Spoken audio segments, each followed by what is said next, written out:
All right. Happy New Year. Yeah, Happy New Year. It's now 53 minutes into the new year for me. It'll be. We've been at it now for nearly 8 hours. And how are you still alive? It's not this. For me, it's not the New Year's for 2 more hours. Oh, well. Oh, man. Sucks to be you. Yeah, it does.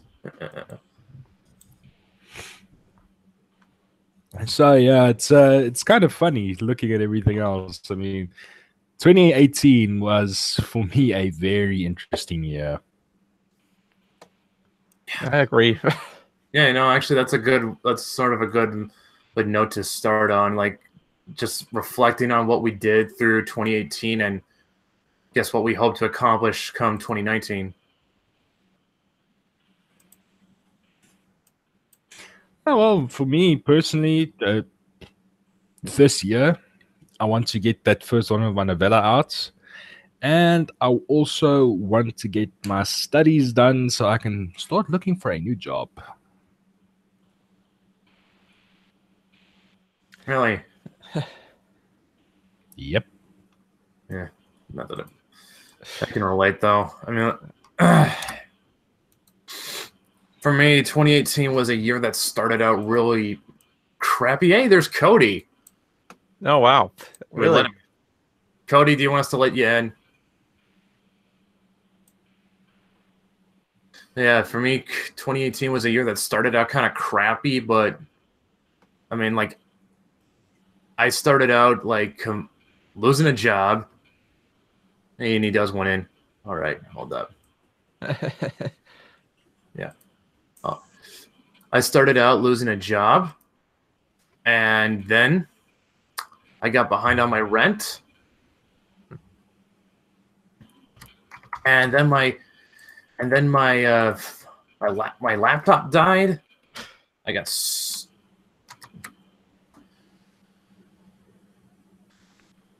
You broke up there. No, and I didn't break up. It just sort of got. It's just sort of hot. It just sort of kind of got distracted. My laptop died, and that was. And I had to go back to my old job because the one I got set up with through a job placement agency was just. It was too far out to justify me going. It was all the way on Sumner, and basically, I just kind of.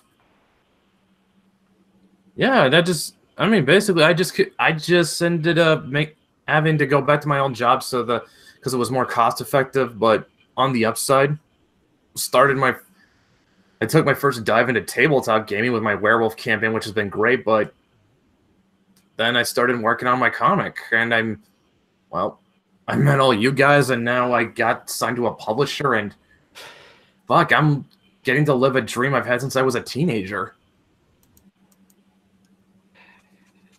Yeah, it's been one hell of a year.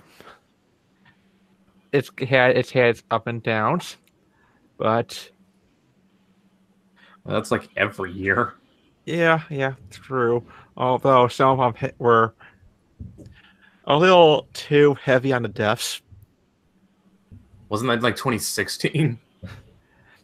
Yeah, well, I think it was the years of 2015 and 2016. Yeah, it just seemed like 2015. Yeah, oh yeah, now I remember 2015. That was like, wasn't it like a year? Like it just seemed like there was a new celebrity dying like every week. Oh yeah, Leonard Nimoy died that year. George Michael died. Carrie Fisher died. Alan Rickman, I believe, or was he 2016? Maybe, I don't know. Elizabeth Scott died. It's just like, my God, like, was there anyone who? It was just 2015. I mean, there were people. I think the funniest part was like I remember this one Paul Joseph Watson video where he was going through like going through like Trump derangement tweets, and like one of them said like, Carrie Fisher left us, George Michael left us, we're stuck with Trump. Yeah. Yeah, that's funny stuff. Yeah. Although, and then of course we had Although I don't think like any of them can compare to us losing Stan Lee this year. No. 2016, Jerry Doyle died. And interesting thing is that he died from the very addiction that plagued his character on Babylon 5. Alcoholism? Yep. He drank himself to death? Yeah, that's the cause of death. Holy shit. You know that saying about like how some actors they get so into their character they become their characters? Well, the interesting thing is that on Babylon 5, the characters had moments that were inspired by things that they've done, because J. Michael Straczynski would be keeping an eye on them and how they were, basically on how they interacted with each other, and use that for ideas for the characters, such as that there's a line where Garibaldi makes a comment about bringing back the electric chair, and wouldn't mind electric bleachers too. That was based off of something said by Doyle himself. Yeah. So I guess they weren't. So I guess they were kind of actually literally living their characters. Pretty much.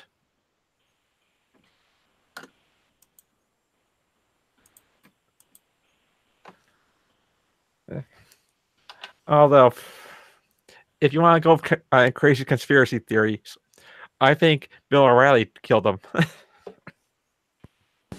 I need to go there yet. We don't need to go there, man. They had quite the feud.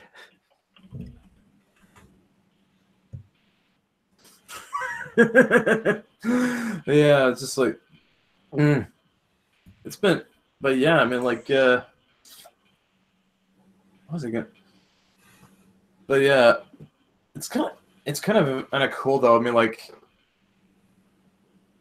like I said, I'm actually being able to live a dream I've had since I was a teenager, make my own comic book, and I actually have a publisher too. I mean, that's honestly pretty awesome, all by itself. And now even more awesome is it's going to be part of a shared universe. And fuck, I even got my hands on Regina. Yeah, it's interesting how that works out. Hey, Cody jumped on. Hey, Cody. Good morning. Awkward silence. Technical difficulties, but anyway, let's carry on. So yeah, for me, last year, start of the year 2018, I made a conscious decision to find a better job, not just because of better pay, but I'm not going to go too much into the nitty-gritty. Internal politics at my current place of employment is not exactly, how should we put this, ideal. Yeah, you can relate to that. Yep. Plus, with the benefit of increased pay, I'll eventually be able to do quite a few things better. How did 2018 start out for you, Cody? Oh my God, dude, don't. The first couple months were fine. About March, April, my life went to hell in so many ways. And during that time, I was grasping at straws, and one of the better ones was comics. And here I am. Yeah, honestly, 2018 was a hell of a year for me. It's probably been the biggest one I've had since 2015, and 2015 was a big year. So I'm happy. I'm also glad to be here. Thanks for inviting me, guys. Yeah, no problem, man. No problem. I probably won't hang too long, but I'll hang till New Year's or however long you guys go to that point. I got about an hour. I got about 2. Oh, there you go. I've already crossed that line. We crossed that line 8 hours ago. Don't make me feel inferior, Tank. I'll get there. Just give me time. Oh, come Hey, on, dude. If Japan and Australia have been there ages ago. dude, God. dudes, I'm the one. I'm behind all of you. I'm the one in last place. Yeah, but nobody cares. We're talking about me. Sorry. Gotta get laughs. Oh yeah, Cody No. thinks because he has the franchise title in the company, he's the big shot. No, why not? At least until we overshadow him. You can try. And I'll be watching while you sleep. You know, it'll be no fun if we didn't have some competition. Oh yeah, no, that's the point. I'm planning to kick all your asses and watch you fail. Ooh, them fighting words. Remember, it's a let's do it right marathon, here, not a New Year's. sprint. Oh, yeah. I'm Oh, taking off the gloves for 2019. oh. Dude, Matt, No, I'm probably putting on softer gloves for 2019 in like a pillowed room. Matt, Dan, and I are so gonna take all the Wicked fans by storm. Oh, you better. I'll be disappointed because if they're all Ironsverse fans, what are you guys gonna do? I mean, there's spots, I guess. I could make some room. We don't need you. Hey, Mythoverse makes its own space. We don't need space in the Ironverse. I know. Look. I'm messing with ya. We know. Look, Dan and I are going to be using something that's proven to be very popular. Lesbians. And I'm using something proven to be very popular. Cute teenage girls.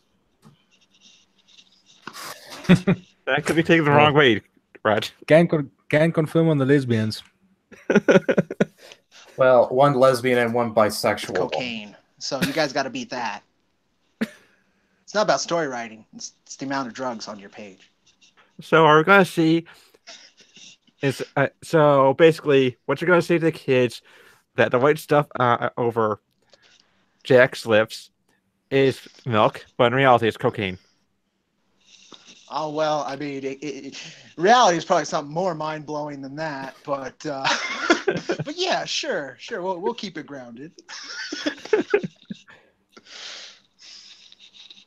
No, seriously, I think we're going for two completely different dynamics. Anywho, there's not really much overlapping competition.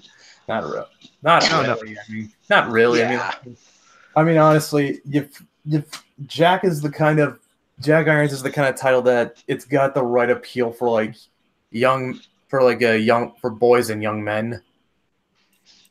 Yeah, and hopefully adults, because it certainly ain't for boys. Well, I wasn't gonna say little boys. I was gonna say like maybe 12.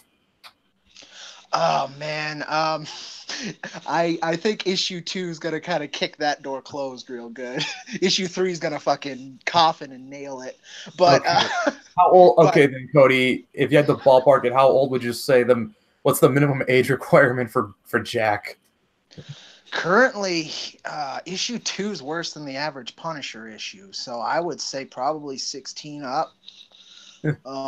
Issue 1 is about Punisher level, a little bit more blood, and you actually see a severed head, so that's a thing. Also drinking and smoking, all that fun stuff.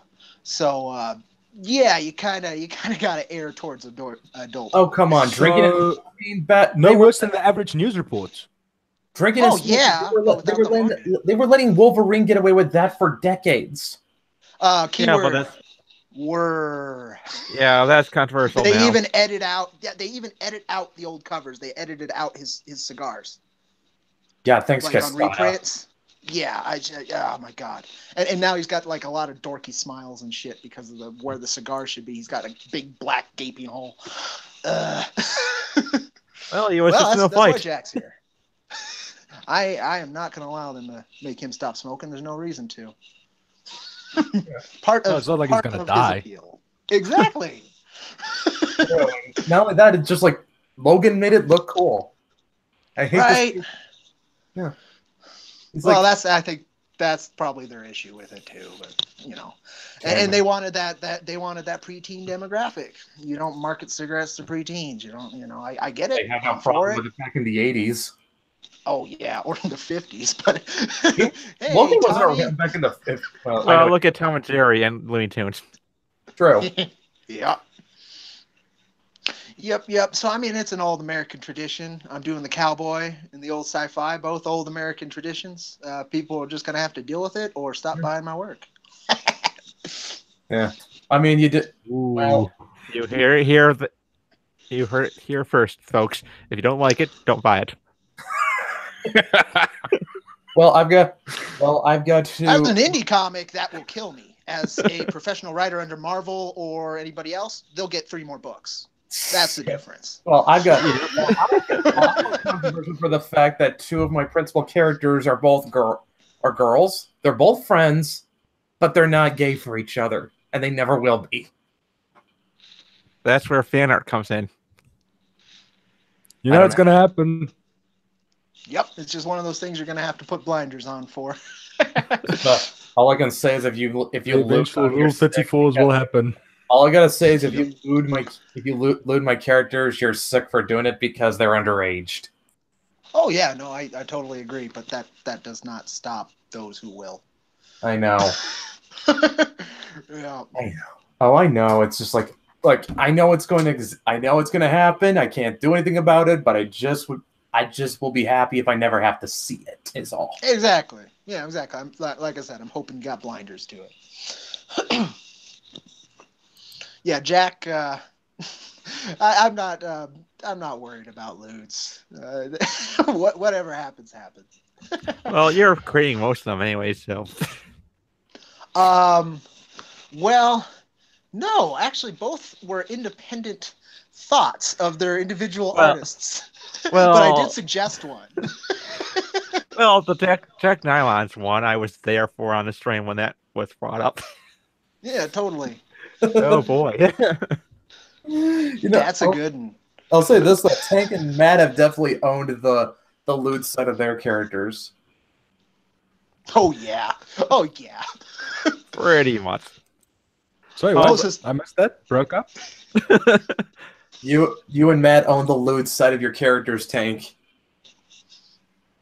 Well, nobody's gonna care about mine just yet, and I don't think they'll ever care about this main property because for the majority, it's just going to be the odd illustration that I get done that'll be put on Twitter. It's not like it's going to be something that's going to take off.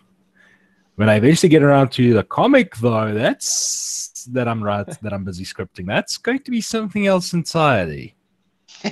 Yeah, I decided to go the Brian route by owning the lewds.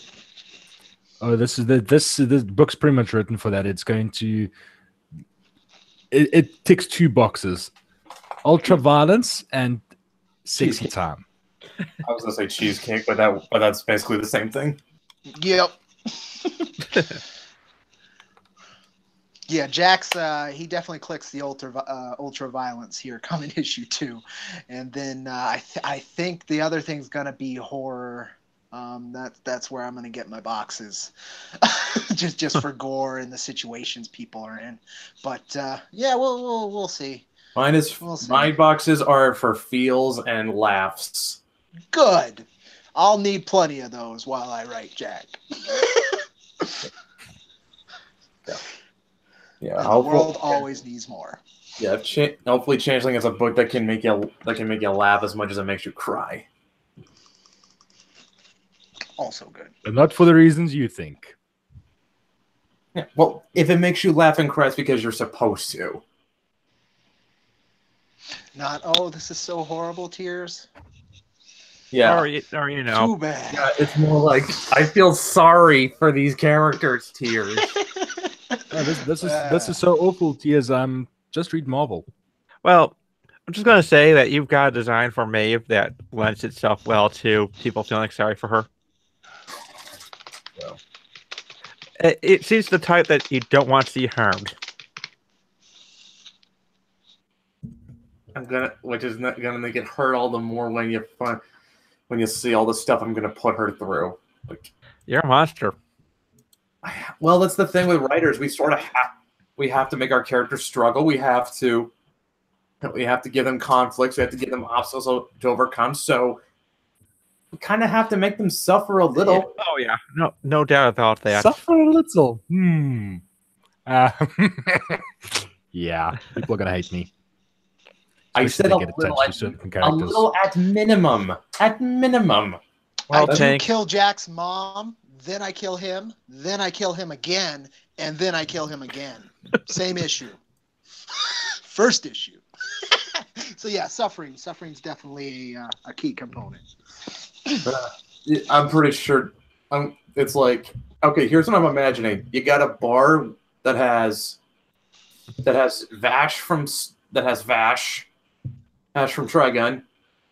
Logan, Batman, Guts from Berserk, and Jack. Yeah, that's a party right there. Well, The Vash- psychologist in that room. Well, Vash will be the only one trying to have it. Hey, think about it this way. It'll be a gold mine for a psychologist. Well, it's just like Right? you have. I'm just saying you have them all in that trying to compare their mental scars, and it's like Vash is saying, my own brother killed everybody I ever cared about, and everyone is afraid of me, even though I wouldn't harm a fly. Logan is like, it's like I've every woman I've ever loved has died on me. And he's been killing for centuries. So, Yeah. you know. Batman is like, I lost my parents. My parents died in front of me when I was a kid, and I can never have a normal life because I have to keep my home city safe. Yeah, the eidetic memory and being able every time he recalls that moment to perfectly relive it. That would fuck any intelligent person up. And Guts is like, I've been a mercenary. I was born from my mother's corpse. I was raised by an asshole mercenary. And then the guy I thought was my best friend and betrayed all me and my friends and sacrificed us to demons and raped my girlfriend. And Jack says, "Yep, been there." Basically to everybody. Been there, buds. Yeah. Someone needs to make that. That is a good one. It reminds me of that Halloween piece I got from Xenolith, where it's Freddy just chopping at his back and he doesn't give a shit. Yeah. Oh, I forgot Punisher. My family was in front of me. Yep, been there. Hell, I've done it. I've been that guy. Yeah. You gotta. There's a piece you gotta commission. You gotta have the bar with Vash, Guts, Batman, Wolverine, Punisher, and Jack. You know, I've got an idea. That would be a good one. I've got an idea. Yo. The psychologist is Ezri Dex from Deep Space Nine. Hey, That's interesting. another guy- Dude, are we going for just for pure characters here? Because you could also throw an Abel Nitrode there. Oh, really? Mm. Why? Okay, why Tank? Well, have you ever watched Trinity Blood? I think I remember. You I know, have not. Go ahead, Tank, first. Well, there's just a little tiny thing that he saw his own brother murder his sister, and then his sister's blood was used to resurrect him. Mm-hmm. Yeah, that probably he has not been through. He does his own resurrection. So, basically, so I've got another character I just thought about. Oh. God Emperor Leto II from Dune. Oh. He doesn't just live for thousands of years. He also has the memories of everyone who's ever lived inside of him. That'll fuck you up. You know, Jack's like a percentage. It was just enough to put him on the right path, as you'll see as the books go on. But yeah, it's totally not everybody everywhere like that. That's more. That is way more. Oh yeah. Oh yeah, that's just. But yeah, like I said, that's not gonna happen to Maeve. Like, I mean, I kind of think any tragedy that happens to her life, I think is probably gonna feel much more relatable. Like, it's stuff you could probably see happening to you at her age. Yeah, that's smart. I mean, that's how you hit the demographic you want to hit, anywho. Yeah. So. Pretty much. I mean, like you want, like I said, I think I can remember this one video, a guy named Coach Red Pill, where he said, like, the thing that people want out of a writer is they want to feel like the writer understands them. Yeah, pretty much. Pretty much. That's what it boils down to a lot of the time. Other times though, you do just want that journey. I know personally, I almost more often than not want that journey, especially one that I personally wouldn't have thought of or gone through, and that wouldn't connect to me so far. But suddenly, it's something new that's in my experience connecting to me. It's kind of hard to explain, but yeah, both angles work. It just depends on what you're going for and what demographic you're trying to hit, all that fun stuff. Yeah, well, I guess you can't really go for the relatable route in Jack's case, just because, like, I don't think anyone could relate to Jack, no matter how hard they tried. See, Jack's key is he can relate to anyone. It doesn't have to be the other way around. And my hope is that little bit translates. No, you can't, because based on current comic discourse, you can't identify with Jack because you're not an immortal cowboy. Yeah, well, that's how it goes. So how dare you?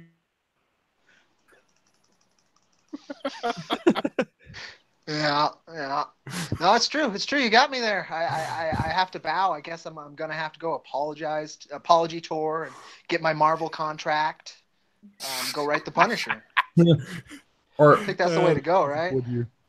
So, this isn't gonna be like, but this is, I mean, like, as far as I know, Cody, you don't plan on, like, having, like, a POV character. I mean, like, maybe that's the wrong word to use. Like, a character is meant to be there as, like, the audience proxy. Oh, there is somebody in the first issue that's the audience proxy. In fact, he's in the second issue too. Really? Yeah, the last review that I got, that was from some guy in Australia. He nailed it. He picked it right out. He wasn't sure, but in the review, he's like, I think this is a stand-in for the audience, and he called it. It's not the most flattering stand-in either, but I think it's funny. Jack needs a little bit of humor. So is it basically like but this isn't gonna be like a case where the guy's going on with Jack on his adventures, and he's supposed to be the guy we relate to through everything. It's not gonna be like that, right? Well, it depends on your perspective. Most of the comic, Jack, at least the first two, and most of two. So first one for sure, issue 2, most of all of it takes place alongside this character that we're talking about. Uh-huh. And so he's your goal is to listen to this drunk guy's rambling. That's Jack 1 and 2. It's just some dude at a bar talking to some other dude. It could be all bullshit. And so the reader's stand-in is the guy he's talking to. And so we could go somewhere with that. We don't quite. Issue 2, it translates into the adventure towards the end of issue 2, and then issue 3 it is the adventure. But yeah, I think I kind of have that. And the main point of trying to get the reader in on it will be not through relating to the character, but relating to the actions, the memories, and decisions he makes. Okay. Particularly the memories is my hope, but we'll see. Still though, I mean, like if Jack is if Jack's character's strong enough, then you kind of don't need someone to relate to him. Like if he's just if he's got like that magnetic of a personality or something, he just has that hook where you just want to follow Jack. Then Like I said, then Oh, you yeah. don't really need an audience stand-in. No, that's very true. And eventually, like I was saying, we walk away from that. But at least at the beginning, it is totally there. It's represented. But yeah, we do walk away from it. The main thing is that will be consistent is Jack is narrating this tale. You think he's telling it to some guy at a bar, but probably it's a lot of guys at a lot of different bars. But yeah. So far, people have liked number one. This latest review actually had a lot of. It was a good critique. I appreciated it very much, and had a lot of things to say about how I write that I didn't quite understand myself. So that was cool. Yeah, definitely. Yeah, I guess you can look at it as like Jack is basically a sci-fi version of Clint Eastwood in like the Dollars trilogy because we barely know anything about Blondie, and I don't think you can. I mean, he's definitely not the most relatable character, but he's just such a cool character that you don't really care. You just want to follow him along. Yeah, exactly, and that was definitely a big goal of mine, trying to get the visuals and stuff. I mean, right away when I had thought of Jack, the visual idea of a cowboy and a bunch of metal, that just had me hooked right away before I even had much of a story, and then I layered on the depth I wanted to. And like from that critique earlier, I mixed two things you don't usually do, which is that pulpy sci-fi with a fantasy time kind of thing. I forgot how he phrased it much better than that. but yeah, it's unique, and I guess he said that it doesn't really work, but somehow my writing makes it work, and I was very happy to hear that. Oh, that's amazing. What I'm kind of amazed is like when Matt and Tank told me that I had really succeeded with the first issue about just creating empathy for Maeve, and like something Matt told me was that it's kind of hard to make like a teenage outcast without them coming across like a complete asshole. Well, because a lot of teenagers are complete assholes. But yeah, I get you. And I was just doing stuff that seemed like it just made sense. And I didn't even think I was really trying all that hard. Like, Matt, Well, good. did I really pull it off that well? Well, you're writing what made sense for the character. Yeah. And Maeve's the type of character who is different from the Hollywood outcast. Uh-huh. You want to create empathy for her. You don't want her to be too much of an asshole to our people without justification.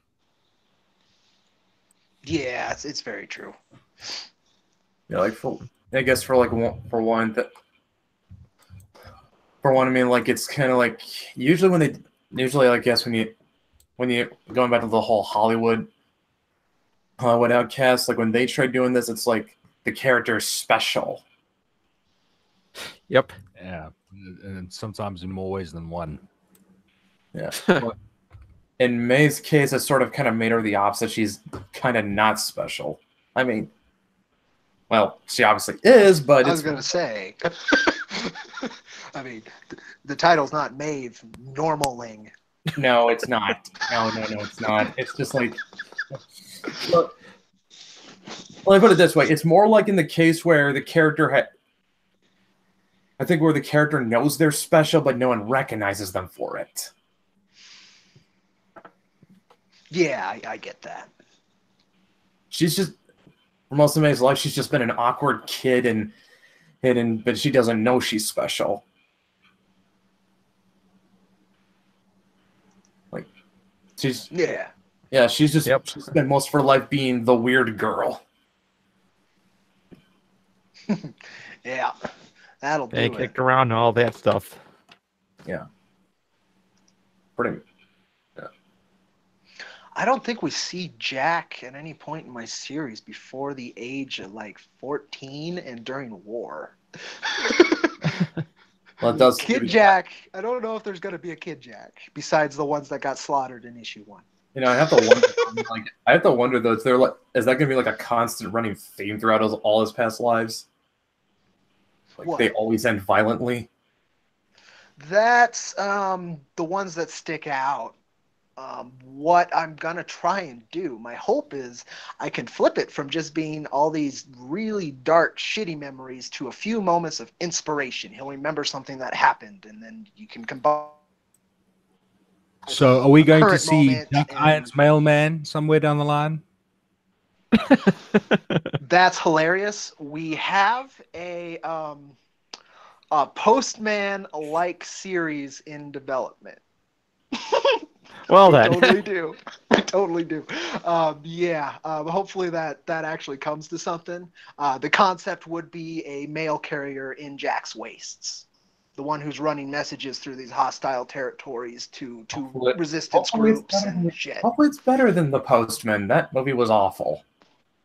Yeah, see, a lot of people don't like Kevin Costner's post-apocalyptic movies, and I am a huge fan of them.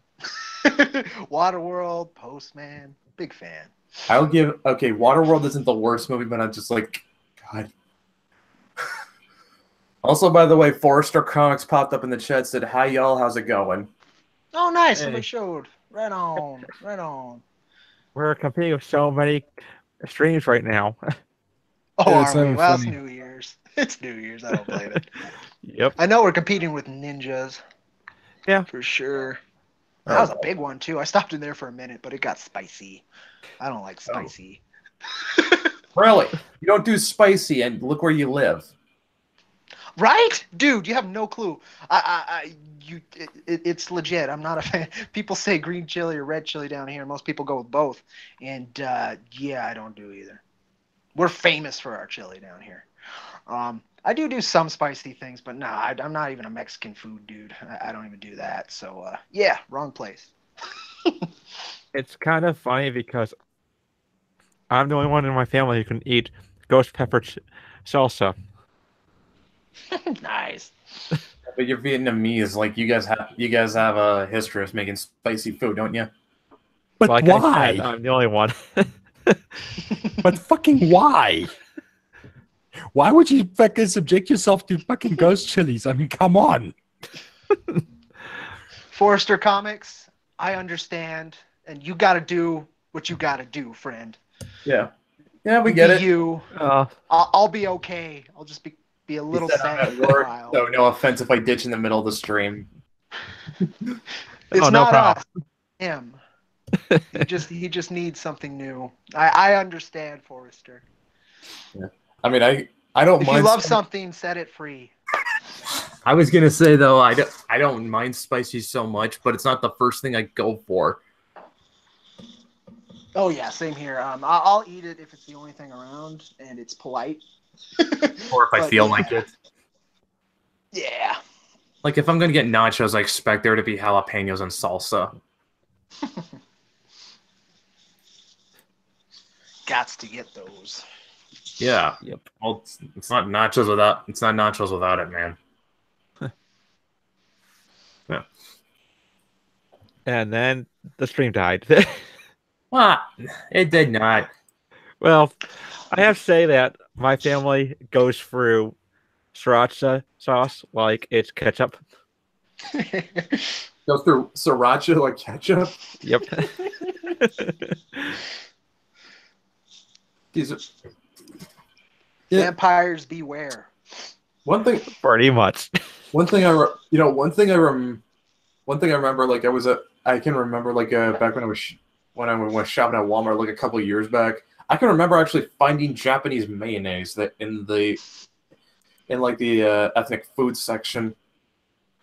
Oh yeah, they're now stocking all kinds of Asian sauces these days.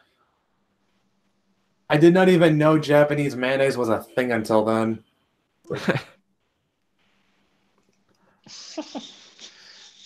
I mean, Well, lots there of are kinds also of mayo. they're also the types to do all kinds of stuff with their food, such as there's a noodle sandwich. That is true. Get your double dose of wheat. Gotcha. Yep.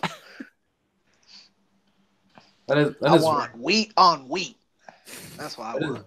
that is actually very true. Like it, they actually made a couple new top ramen flavors. Apparently now the Maruchan has like miso and soy sauce.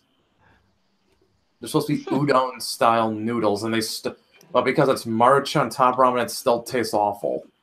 The funny thing is that I've been seeing pho going around, and the kind that they put out is definitely is more of the vegetarian health nut kind, where it's not real. Jesus. They don't put in the actual ingredients. I don't think I've ever had pho from a Vietnamese restaurant that had carrots in it. So it's chemicals impersonating food. Pretty much. Yeah. Okay. Yeah. That's most food these days. I actually really cannot stand eating those cup of noodle meals. It's like just something about it does not taste right to me. I mean, they're not too bad. I know they're made because they're fried. They're like deep fried as soon as they're cooked. But yeah, I don't know like what that freaking noodle's made out of. I've seen it used to repair a table. I've seen a dude use it to buff and repair a hole in a wood table before. So I'm For assuming real? that means it's not that healthy. Yeah, if I can find the video, I'll totally link it. But yeah, dude. Yeah, he was able to buff and shine it, and it made the table look like new. It was ridiculous. Let's see if I can find that. Ramen repairing a table here. Oh my god! Now I don't think I ever want to eat like I don't think I ever want to eat top ramen ever again, man. It's like Okay, I found it. Let me see. So back to the video though. That would be the most useful, so I can dump it in chat. One more.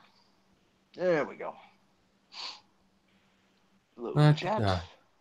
There we go. Yeah, if anybody wants to learn how to fix a table with ramen noodles in chat, you're welcome. Okay, wow. Though I don't have a wrench, so I'm not sure if that posted or not. Honestly, though, I'd have to say that it's now getting interesting. I now see frozen ramen noodles. really? Yeah, that's weird. So it's Yeah. freeze dried and then frozen. Well, they've also got the meat added to it, so it's going to. I think it's more real than the ones that you get for less than $1. I guess. I would Still assume low. so. So though, if you want to get the good shit, if you want to get the good shit, just go to an actual Japanese restaurant. Yeah, but the Japanese restaurants near me are the steakhouses like Shogun, where it's not so much about noodles, it's about the showmanship of the chefs cooking your steak.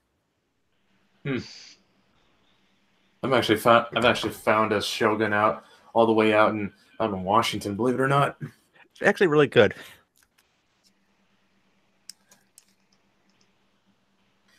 So I gotta wonder, is Shogun Japanese the same way Taco Bell is Mexican? I think so because every time I've gone there to eat, there's always Asians there. You don't see a single Mexican in Taco Bell. Not true. I'm in New Mexico. But, Yeah.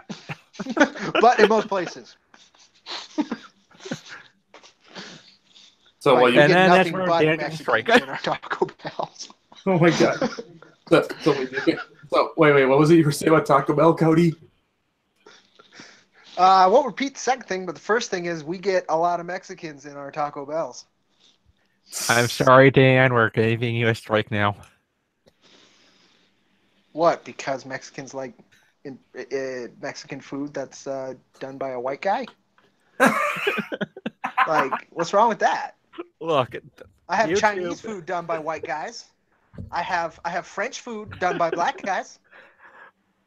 well, here's the Okay. thing. So did you go? It's YouTube. Hold on, Cody. Did you go to Red Panda or something? Probably not.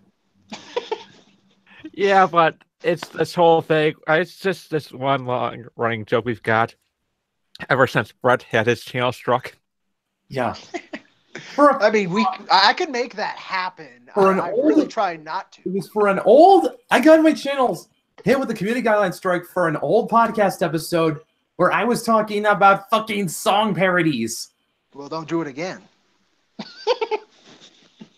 Yeah, it's pretty ridiculous. I'm, all these Silicon Valley companies are really getting authoritarian, and they're really killing their own bases. So all we can do is utilize them the best we can while we have them. I guess so. And then build our own platforms. Yeah, that's the hope, man. That's the hope. Pretty much like, yeah, we're Didn't actually. you know? Say what? YouTube Vision. YouTube what? New television. That's why they are getting just the way they are going with pushing the bigger creators and pushing the homegrown creators off. Oh, well, yeah, that's what they're trying to do. I don't think it's working. The whole sub to PewDiePie thing kind of showed that real quick. Yeah, like, and then his rewind. I'm gonna pull something up. Let me see. I'm gonna pull up Jimmy Kimmel's channel. See, like, well, I want to conduct a little experiment. Okay, Jimmy Kimmel Live has 13 million subscribers.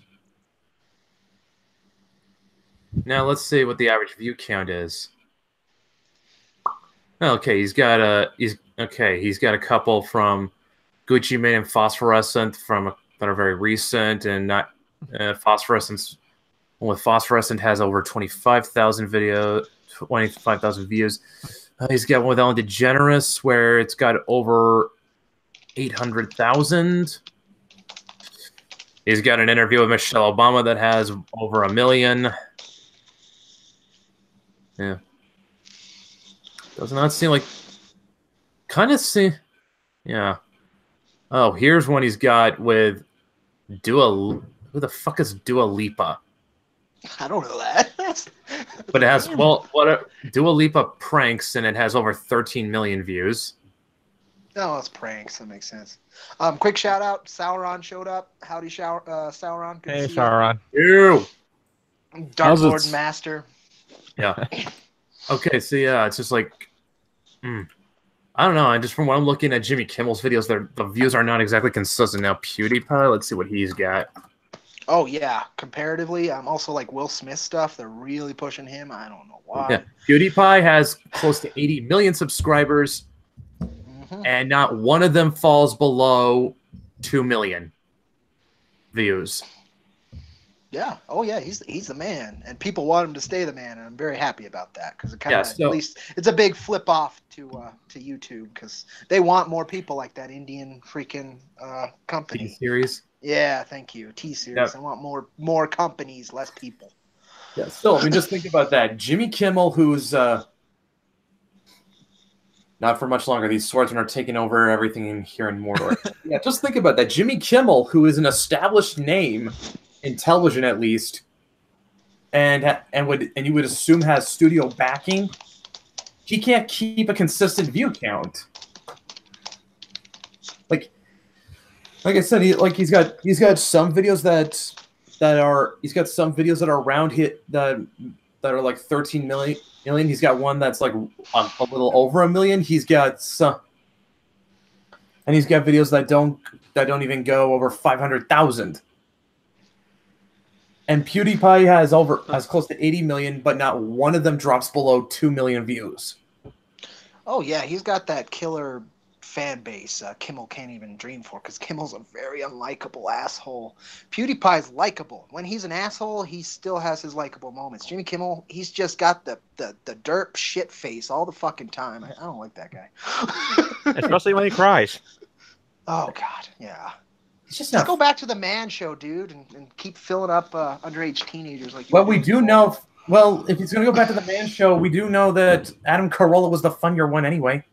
Right? And Adam Carolla's still the funner one. Of course he is. He's Adam Carolla. He was Spanky Ham in Drawn Together, right? Anybody else see that? Yep. I never It's saw been a that. long time. It was as raunchy as you could get back then. But I remember Adam Carolla very well from that. Internet pig taking a shit in melons and such. It was just great. Yeah. Unfortunately, it seems like he's been blacklisted from the comedy places. Oh, that's because he has the wrong politics. Not that he really seems to care. Nope. Yeah, what's actually funny to me though, like I think I can remember I was listening to I think probably the first episode of Chris Jericho's podcast, and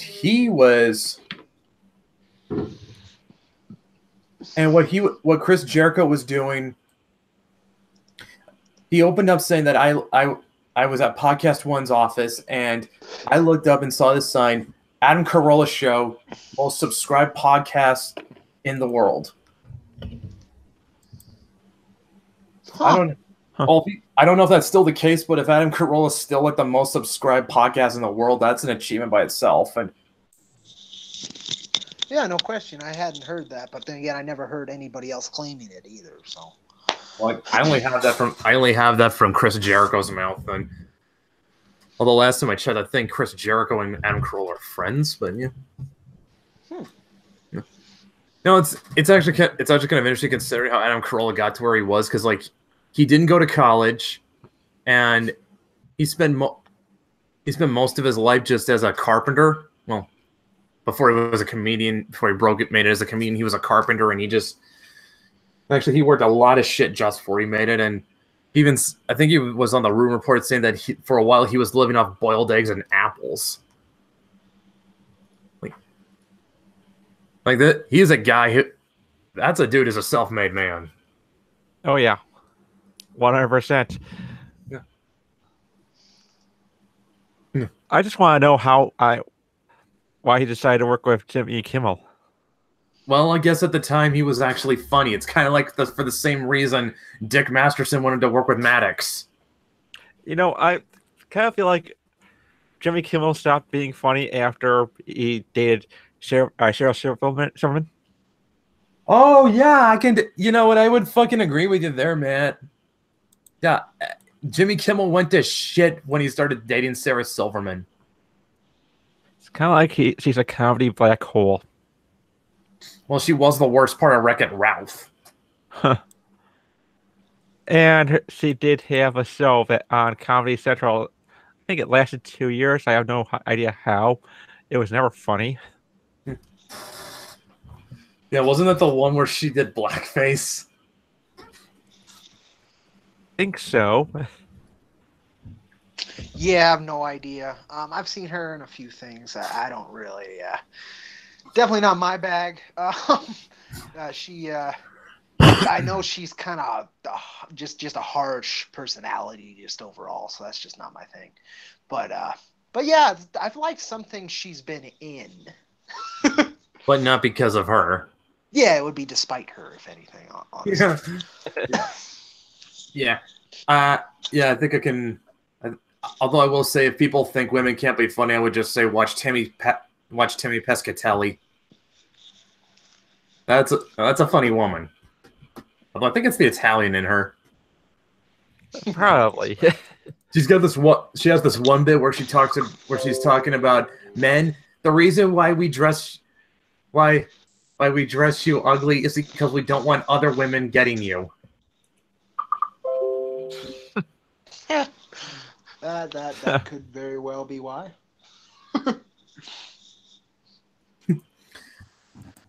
Yeah, but I just thought that's a genuinely funny bit.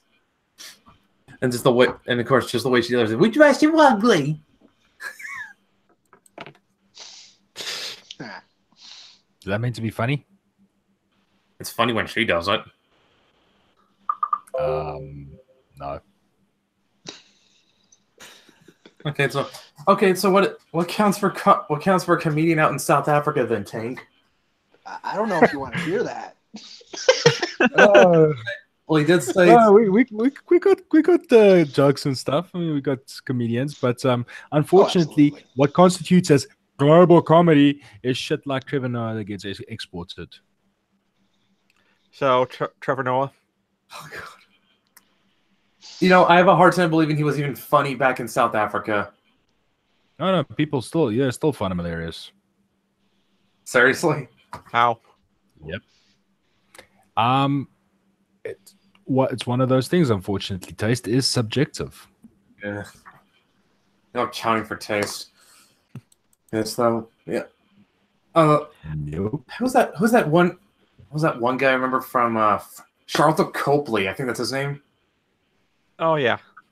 Yep. I wouldn't say that. He's Well, legitimately funny. that guy's not a. Well, he's not a comedian per se, but he can be really funny when the role demands it. The stuff that we find funny for the most part is we have a comedian this site called Leon Schuster. What he does is he does the whole hidden camera prank, which more often than not devolves into him getting a very big snot clap, which is like, one of the hardest slaps you'll ever see because people usually don't take to his humor too kindly. Really? Yeah, it's the kind of pranks and stuff that he really. I wonder if this one works. Somehow somebody uploaded a full video to YouTube, full film. I'm gonna have to post that. I'm gonna have to post that in the chat. Well, I didn't realize Yeah, this, but Tank, you're living in the year of Blade Runner, and I'm going towards it. Are we there? Yeah, no, it's crazy. I'm in there too. Yeah, It doesn't feel any different. Where's those self-aware androids so I can go hunt them as a self-aware Oh, android? where are they? All in California Ah, with all the NPCs they got there. that's like a 50-minute walk or something. Hey, that's where they said they'd be too. That's true. Good for yourself. That's like a 4-hour drive for me. For me, it's about 7 or 8 hours. So honestly, but For I me, was it's trying to be about a silly. week drive. You're not even gonna Too much dude, money for a plane ticket. Yeah, you're not gonna drive all the. Yeah, Matt, you're not gonna drive all the way out to California. You're gonna take a plane.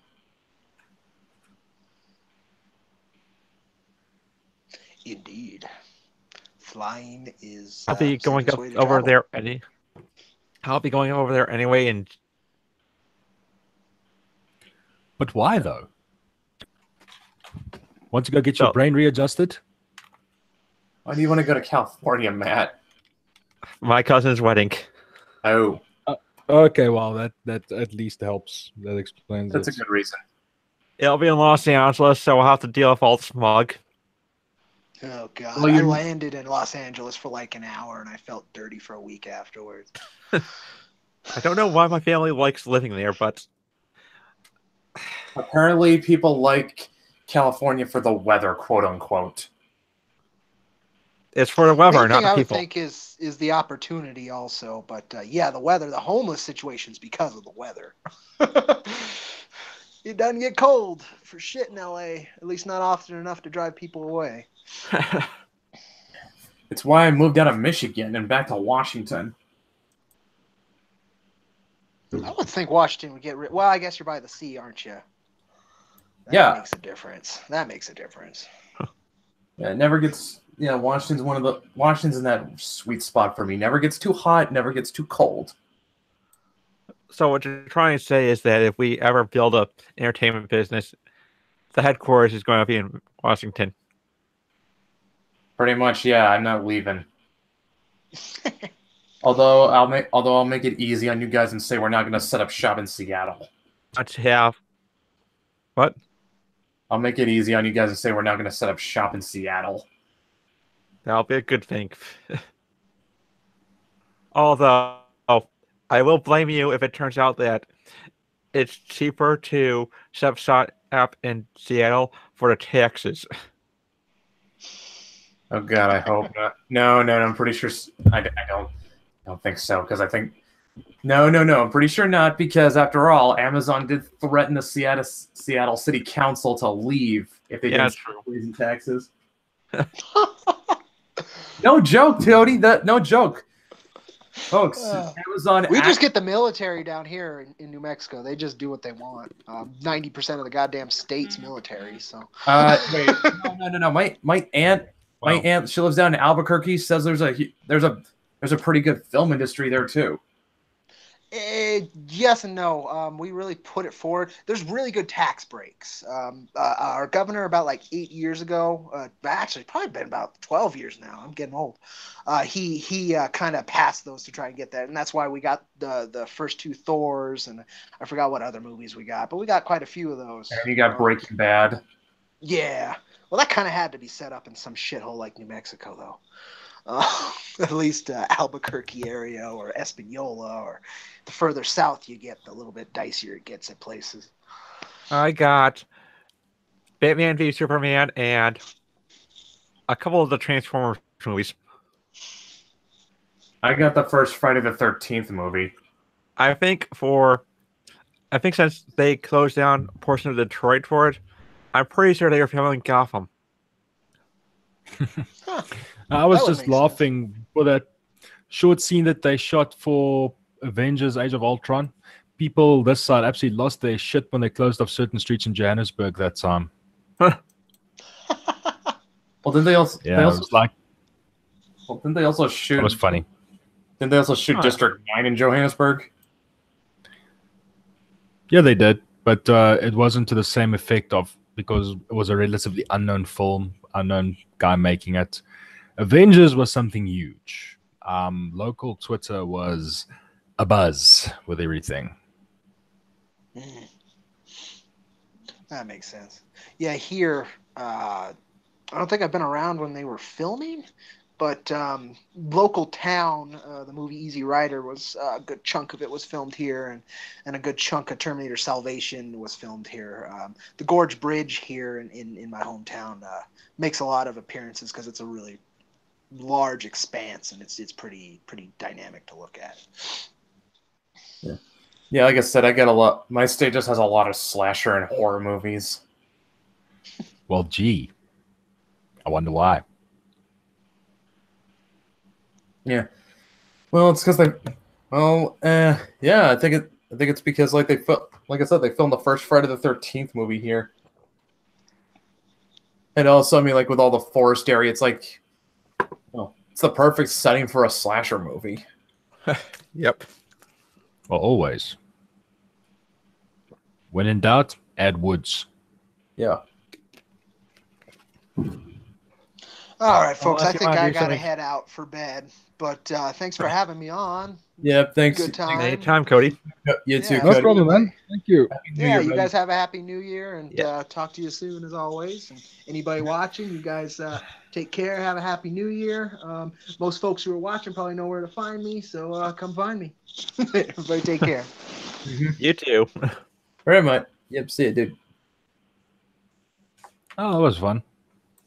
Yeah, Cody's always fun. So, you want to hear something that interesting that I read? Sure, go ahead. Ooh, this should be fun. So, I picked up a copy of The People of Middle Earth, which is basically a collection of information compiled by Christopher Tolkien about Middle Earth and so on. Uh-huh. Among the early manuscripts among the uncompleted manuscripts was a 13-page. Basically, Tolkien had started to work on a sequel to Lord of the Rings called The New Darkness, and he only got 13 pages into it before he decided that it wasn't a good idea to finish it. Interesting. Yeah, his reasoning was that he didn't see it adding anything to Middle Earth, but it was doing more to take away from it, and it wasn't worth writing. Really? Yeah. Yeah, well, now, here's the harder part now. That's where that is actually bad. Wait until that stuff becomes public domain eventually someday, and somebody in Hollywood's going to look at this. Ooh, we should make this into a film. 13 pages of nothing. essentially. Well, you can always by the time it's public domain, you can pretty much add to it. I think when it's public domain, we're all dead. And it's a moot point. Pretty much, yeah. Because and then you have the unfortunate part of then you become immortal somehow, and then you have to live through that. yeah, well, it's going to be it'll be interesting, but I think that'd only happen if someone of Tolkien's family decided Brian Herbert it. Yeah, but I don't see that happening with the Tolkien stuff. No, because they all have great respect for him. Christopher Tolkien probably had the best side at doing that kind of stuff, but I think he realized his limitations as a writer. Mm-hmm.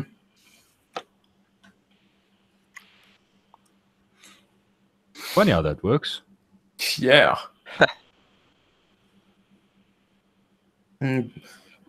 But hasn't he also kind of like stepped away from managing the Tolkien estate now? Oh yeah, they just released The Fall of Gondolin, which he said was his last one. I mean, he's 94 years old now. Ooh. Yeah. 94 and still working, kind of like Stan Lee. Yeah. Yeah. Kind of makes me wonder, like, if he's not managing the Tolkien estate though now anymore. So what happens? Like, is it left in someone else's hands with specific instructions, or can they do whatever they want? I think he's the type of guy to have specific instructions. I hope so, because God knows we don't need another Hobbit trilogy. Well, they're doing a live action series for Amazon, which, as I've heard right now, focuses on the early life of Aragorn. Really? Yep. Was there anything written? Because otherwise, this is going to sound very fanficky. Tolkien wrote a lot of stuff with Middle-earth, but the fascinating thing about his writing is that it's never the same character twice. And if the character does show up again, it's usually as a supporting cast, such as with Bilbo and his appearance in Lord of the Rings. Uh-huh.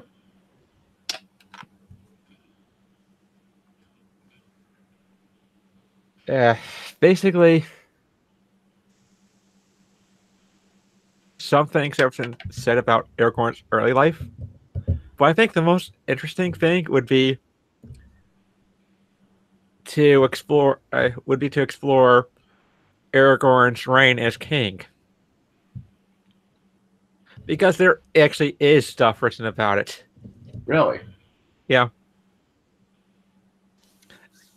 At the end of The Return of the King, he wrote out considerable amount of stuff involving Aragorn's reign. Mm-hmm. But I doubt it'd be very interesting, mainly because it talks about the world being at peace. Yeah, that's not exactly an interesting story. And it's all fine. Yeah, it just seems kind of, yeah, I mean, like I said, what's the friggin' point? It just sounds really friggin' boring. Right? I mean, like, it's more interesting. He's a huge Tolkien fan. Say what? The owner of Amazon is a huge Tolkien fan. Oh, wait, Jeff Bezos? Yep. He paid a lot of money to get it, and he wants at least 3 seasons. No, if they're gonna get 3 seasons out of this, they better write it good. I think they're giving the 3 seasons a budget of $1 billion. Yeah, all together. Yep. It's not a lot. Well, So, that's well, considering what I know of the operations, that's actually not a lot of money for them. It's, I mean, they make that back in no time. yeah. But it's still going to hurt the pocketbook if the show flops. Yeah. But then again, they've had the same issues with Lord of the Rings trilogy to that point where the majority of the cast was paid by royalties. Mhm. And there's a reason why Viggo Mortensen and the entire cast don't really work in Hollywood right now. They don't need to. Exactly. See, that's the funny thing I find about how these payment methods work. I mean, I looked at it. For the most part, you get contracts that are drawn up where the guy takes a smaller salary and then gets paid with royalties if they've got any faith in the property. And then you get guys like Will Smith who take these massive upfront salaries. Mhm. Now, Yeah. I'm personally a fan of the smaller thing and then the royalties, because these guys will then be able to star in more movies and go from there. But that's just me. Well, Alec Guinness I did not like the concept of Star Wars, but he knew a winner when he saw one, and he was paid in royalties. The man died a Yeah. wealthy man. Yeah. Good for him. Too bad the same can't be said for current Star Wars. No, I'm biased, but they should make this show about me and my descent into darkness. I mean, the stuff with the Silmarillion sounds like it could be interesting, but it's just like it's. Oh, that could work. Yeah. Especially, I think I was gonna say That though, fun. the funny thing though is like there's like a lot of Tolkien fans who don't even really consider Sauron to be the best villain in the whole universe. That honor goes to Morgoth. because he's supposed to be Satan in that world. Well, basically is, yeah. But Okay, guys, I'm going to interject and jump in. Yeah, I'm gonna have to jump off breakfast time and all that. If you guys are still on by the time I get back, I'll rejoin. All all right, right, no problem. Talk Yeah. to you Thank later, you very Tank. much. all right. See, you, man. Yeah. So Well, yeah. I mean, like I saw one guy say like where all of Sauron's evil is just in the one ring. Morgoth's evil is in Middle Earth. oh yeah. Well, here's the thing about the legality of doing Silmarillion movies. They don't have the rights.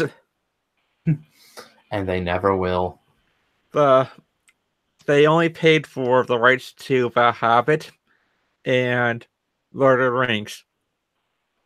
Peter Jackson I think if you look at it this way, Peter Jackson did a good job with the Hobbit trilogy in terms of make it all fit in together. Mm-hmm. But the problem is that I don't think we needed to see Saruman stay behind to make a deal with Sauron.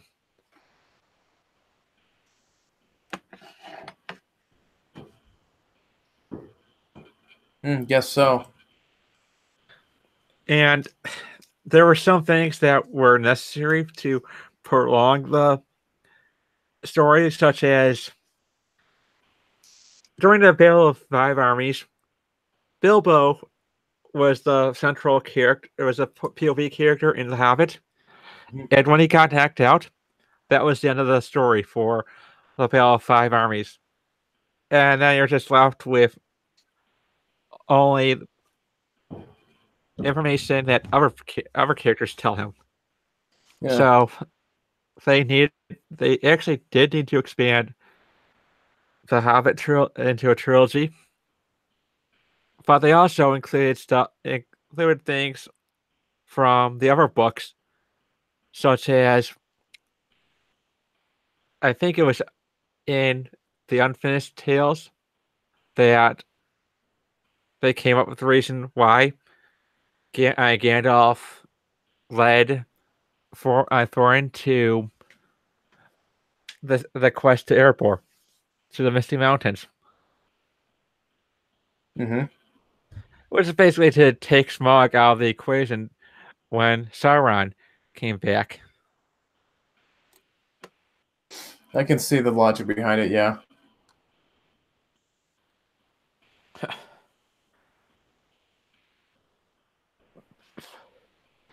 And the interesting thing about how Christopher Tolkien sees the placement of Hobbit in Middle Earth is that he doesn't consider it to be part of Middle Earth, since he left it out of the History of Middle Earth series, but instead decided to do a 2-volume The History of the Hobbit, as he says that was originally a children's book. And Sauron, I believe that Sauron is referencing your comment about him not being the ultimate evil, when he said, "Hey." It doesn't make a lot of sense considering the One Ring appears in both. Yeah, well, I think it's because Tolkien had to do rewrites of The Hobbit to make it fit in with Lord of the Rings after publication. Okay, I see. I see. Although I'll say this though. I mean, like Tolkien probably didn't have as hard a time selling it as Richard Adams did selling Watership Down. Yeah, although I think the big reason why the Tolkien estate has such an issue with turning the books into movies has a lot to the fact that Tolkien sold the rights to The Lord of the Rings and The Hobbit for considerably less than he should have. Oh. If I remember correctly, also Christopher Tolkien hates the films. Yeah, Christopher Tolkien he helped create Middle-earth. So I think he'll hate any kind of adaptation from Hollywood.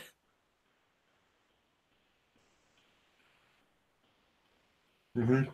For the most part, Lord of the Rings wasn't a very faithful adaptation of the books. Well, a faithful adaptation would have been impossible. Yeah. A lot, such as with The Hobbit, there'd be a lot. There's a lot of seeing in Lord of the Rings, and one of the things that Tolkien really did not like was Disney. Oh, really? Oh yeah, he hated Disney animation. The worst insult you could give him was to do an animated movie of The Lord of the Rings with Disney in charge. God damn! Wow. I wonder what he thought about the Bashki movie. I think he might have been dead by the time it was released. Hold on, I'm gonna look it up. Yeah, I have never seen that movie though. I mean, like I know it exists. I've seen it, as well as the Lord of the Rings and the Return of the King animated films. Okay, if you gun to your head, them or the live action ones? What? Gun to your head, them or the live action movies? I'd have to say live action movies. Why? Probably because they're better acted.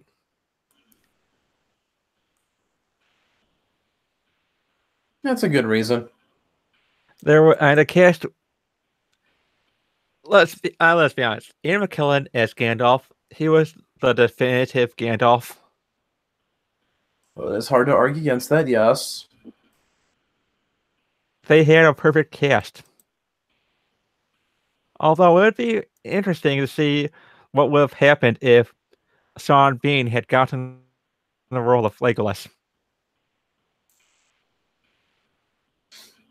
Well, he probably wouldn't have died. Yeah, pretty much. You know, I have to. Was it just an accident that Sean Bean always ended up picking up roles where he died? Probably. I think early in his career it might have been, but afterwards he just kind of rolled with it. Yeah, it's like, it's like when the first season of Game of Thrones was, it's like once you see, oh, Sean Bean, he's Ned Stark.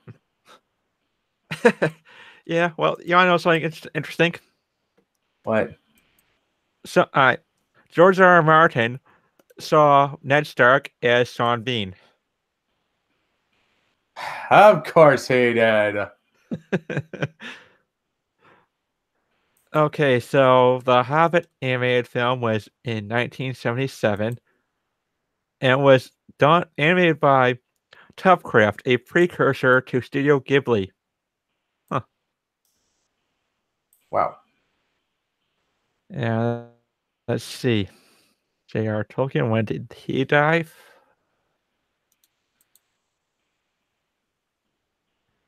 He died 4 years before that. So I guess whatever opinions he had doesn't really matter. Nope.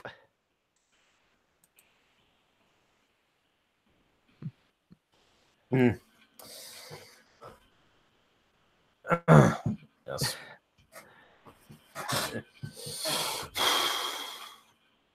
I'm trying to make sure we don't end up invoking the spirit of dead air again. Oh boy. Also, Forrester Conk says, well, that explains why it was shown in Japan. Well, that's just the Hobbit movie, not the Ralph Bashki one. Well, yeah. Rankin Bass was the Hobbit and Lord of the Rings. Oh god, that one did not happen. The Oh no, King, it has an awful musical number in it. Okay, Lord of the Rings was done by Bashki. Yeah. And Rankin Bass did The Return of the King. Mm-hmm. Trust me, I've seen the musical number. It's about as awful as you think it is. Yeah. That's the reason why he did not want Disney doing it. Because they would have put in inappropriate musical numbers. Yes. He did not want it to be an animated musical like other Disney movies have been. That's just. I'm just trying to imagine. I'm trying to imagine that there's an alternate timeline where there's a Disney animated Lord of the Rings film, and Tolkien was alive to see it happen. And not just that, there's also it has musical numbers interspersed throughout. Actually, no. No, if it was done at the time, they didn't really start doing the whole musical numbers thing until the Little Mermaid. Yeah. Actually, because up until that point, all of them were just they were just straight films, I think. Oh, okay. No, I think didn't Cinderella and Sleeping Beauty have musical numbers in them? I don't remember. I might have.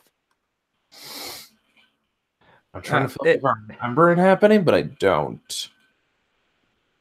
The thing Tolkien did not like was just that he also did not want it to be cutesy either. It's funny considering that Michael Moorcock criticized Tolkien for being essentially Disneyland. Disney and fantasy or something? I think he was trying to insult Tolkien the best he could, and he succeeded. I don't know. He also said he found Tolkien to be a bit of a crypto-fascist. Well, the thing that he didn't understand about Tolkien is that he was not creating fantasy; he was creating mythology. Well, not And just that. Well, not just that. He was also like at the he was a Brit. He was very much a British monarch, a Roman Catholic monarchist. yeah,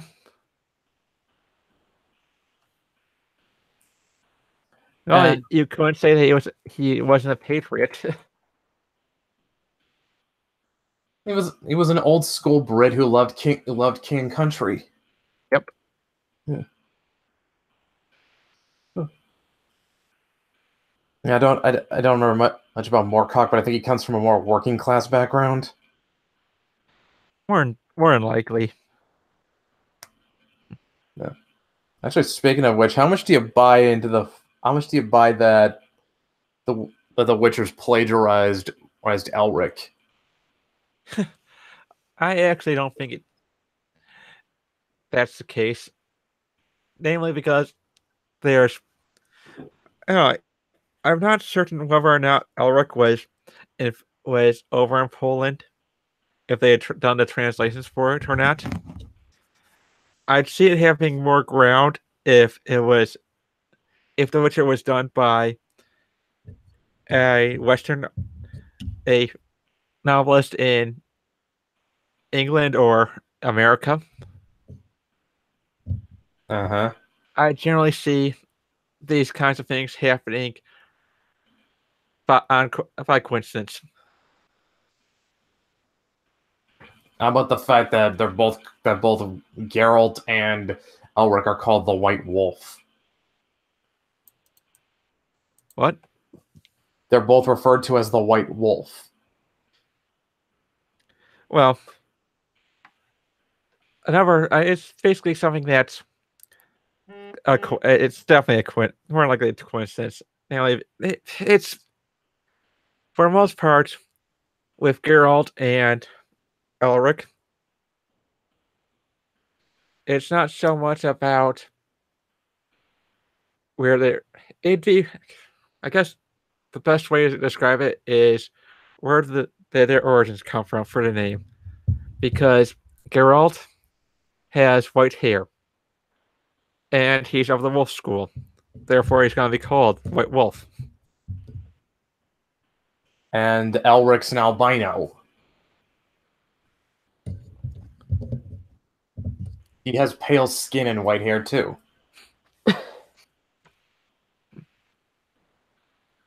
I think I haven't really read Elric, but would the wolf part be described by how he appears?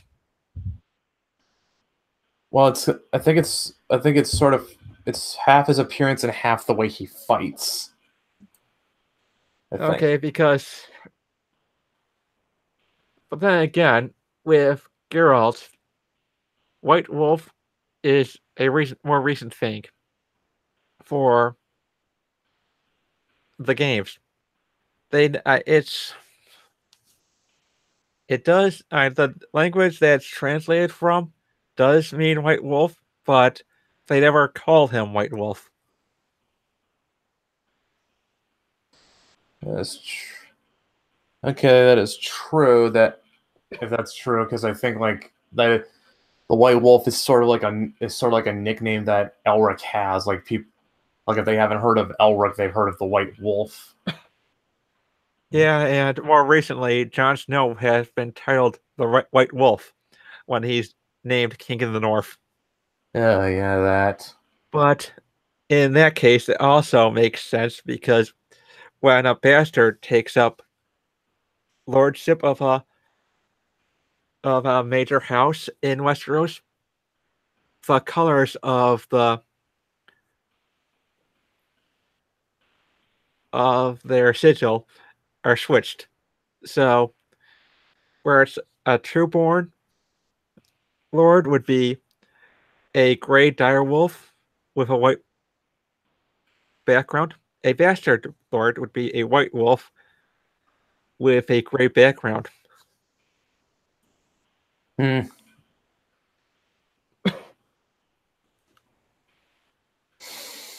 Yeah, I suppose so. I don't know. Like, I'll admit though, I mean, like During those everything I've heard has been has been going off of what Razorfist has said, and then of course he also says he has a video in the works where that sort of proves that The Witcher plagiarizes Elric, but he's been harping on that for I think over 2 years, and I don't think he's dropped it yet. if they're going on for 2 years, and the whole thing I go with is that if someone goes on about, hey, I've got proof, and I'm going to drop in a video, and it's going to be, and then 2 years later nothing happens, it's probably not. It's probably not real. Unless all I better say is either he kept finding stuff he had to add in, or he's got nothing. Which I really think he's got nothing.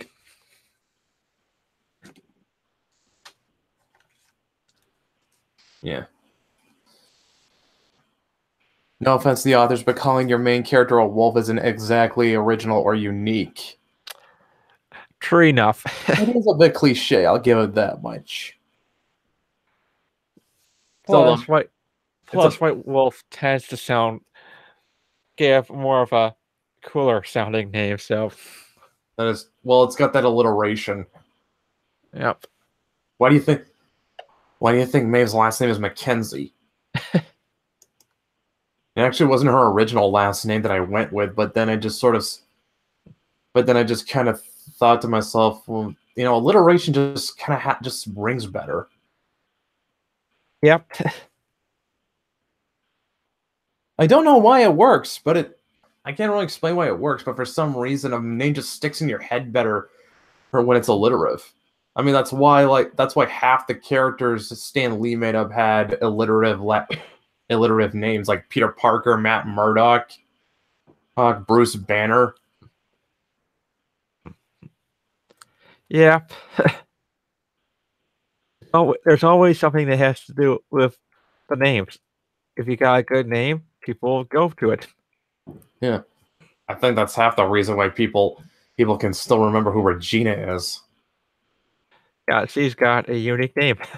Well, here's something I asked Brian, because like with a name like Rogowski, it sounds like she's supposed to be Polish.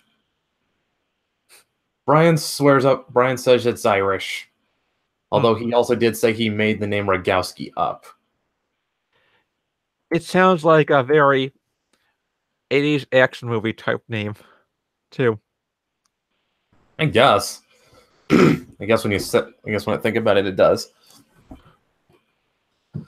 Although there is a name called Rogowski, but but the guy it belongs to is Jewish. Yeah. And I'm pretty sure Regina's not Jewish. Oy vey. Well, we know for a fact Liz isn't Jewish. Nope. Yeah, I mean, like, Regina's supposed to be a 1-to-1 adaptation of Liz, except for the height. And she has different tattoos. Yeah. Which makes it all more interesting to look at to see her tweets. Yeah. You see Regina tweeting. Yes, that is true. That is true. But yeah, like I said, like if Regina's supposed to be a 1-to-1 adaptation of Liz, and well, like I said, Liz is not Jewish or Polish. Yeah, well, I've looked up Elric in the Wikipedia, and he does not seem like he's very relatable to Geralt. Really? I mean, he does use drugs, but to maintain his health, while Geralt uses potions to fight monsters. Geralt isn't an emperor, and he's not so. And while he does use magic, it's always said to be very simplistic compared to what the sorceresses can do. Yeah, sure. It's like he has some magic ability, but it's more like enough to get him by. He's Yeah, not an expert in it. yeah, he's more of a melee combat kind of guy. I think it's more like a what's that class in D&D called where you can use both a sword and with some light magic. Uh, Or even thinking, or am I? Maybe I'm thinking of a class in Elder Scrolls. I think it's Spell Sword. Probably. Like yeah, their thing is like they can use magic, but they can use swords, but they also have some light magic ability. Yeah. Still though the thing about Elric though is that he is his cunning though. That's his best weapon. Is he is able to get out of really bad situations just using his intellect and his wits and find a way to turn the situation around in his favor. Yeah, which is interesting. Though it's ironic if Moorcock says that Tolkien has more of a crypto-fascist view in his books for glorifying kings, Elric is probably showing his hypocrisy by making him an emperor. Well, the thing is, like, he made Elric slightly as a response to Lord of the Rings, but also he was kind of using it sort of like doing an inverse of Conan. I see. Yeah. It's ironic. It's Marvel did a crossover between Conan and Elric. Yeah, that is. Yeah, that is. Nothing like Elric kind of invented that Marvel kind of, I guess you could say, quote unquote, stole was the idea of the multiverse. Yeah. Because there were other characters that that Moorcock made that are all supposed to be like that are all like this eternal champion.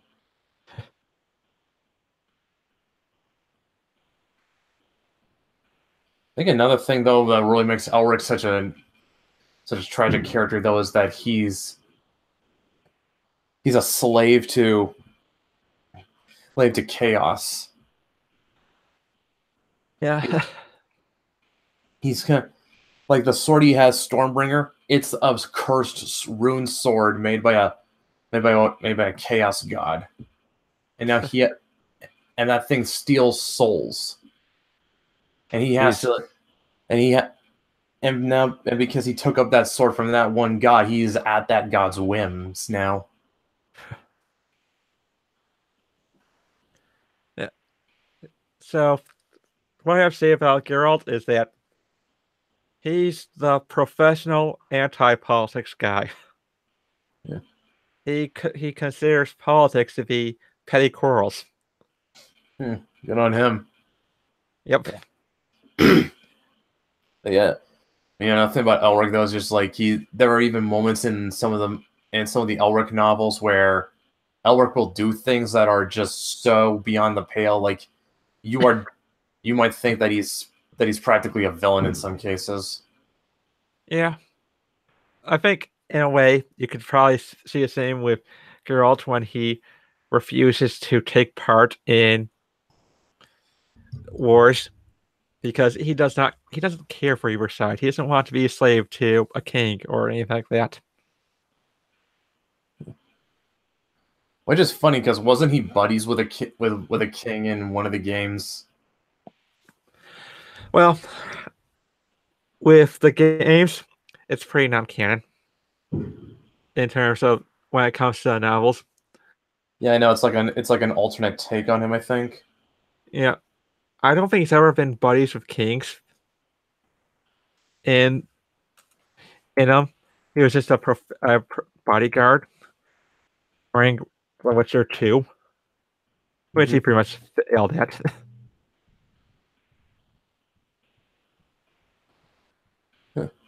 But he's also was one of the things that's interesting about the character is that when he wished for the love of Yennefer,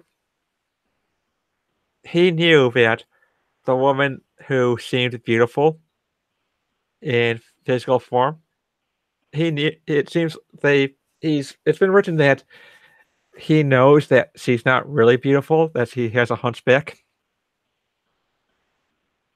Mm-hmm. So there's a certain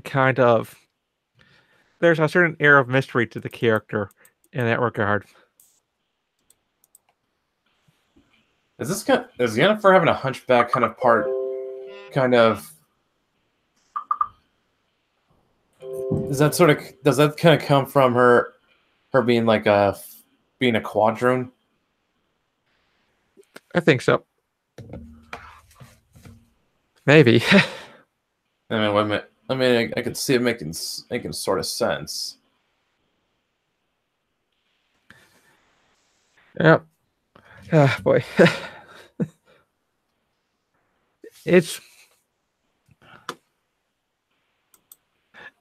I do think it'll be interesting when we do our urban fantasies with how we're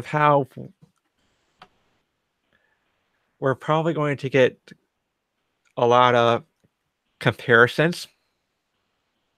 Oh yeah, I'm gonna have the comparisons to Buffy flying out the window. I know it.